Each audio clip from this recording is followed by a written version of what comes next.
welcome back to my channel.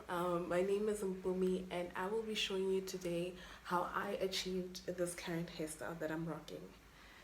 I didn't even do my edges, but anyway, I'll just be showing you how I achieved this hairstyle because I decided, as I'm walking to the store, the campus and everything, a lot of people are asking, hey, what fiber did you use? Or hi, how did you do this? Or, so I got tired of asking the questions and everything. So today I'll just be showing you how I did the distress faux locks,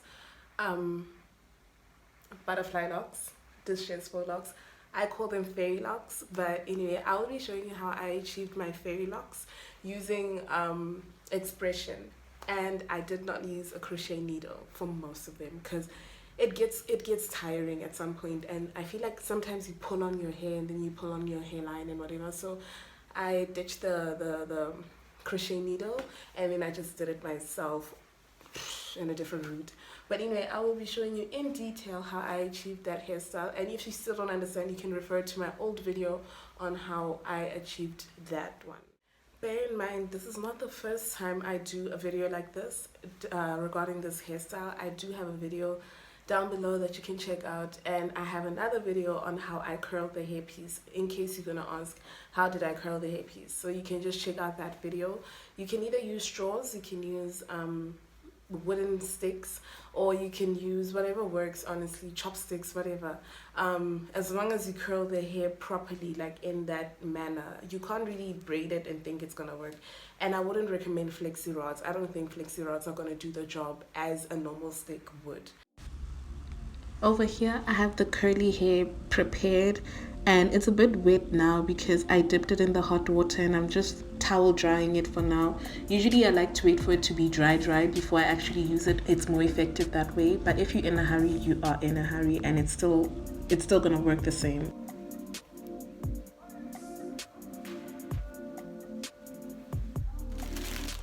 The hairpiece I used is Expression. You can find it at any retail store. I got mine from China Mall. So I used Expression and then I curled it already. So here you see me using the copper color, just to show you something different. You just take a strand of hair. This is what I use as the base of the fairy locks before I start.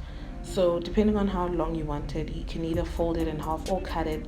It all depends. I just folded it in half, but first you feather it. It's not a must to feather it. And then you just take hair. This is what you use as the base of your hair. So you have to take the hair, make sure you feather it. I wouldn't really recommend feathering it. It's not a must, but yeah. From here on, you continue to braid. You don't have to braid until the end. So you just braid your hair for the base to be sturdy, and then you start with the curly hair.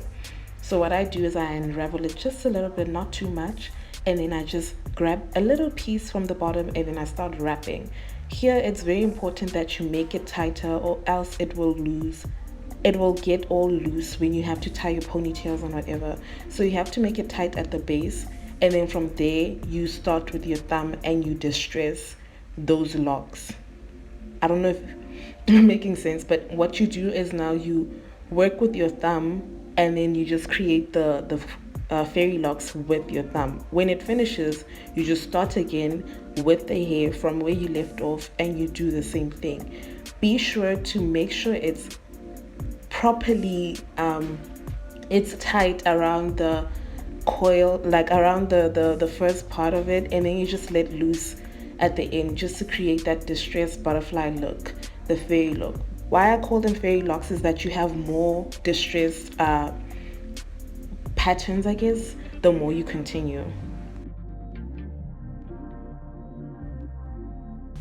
Now the key to getting the same length for everything is that you need to measure with the ones you started with, the ones from the back, in terms of length.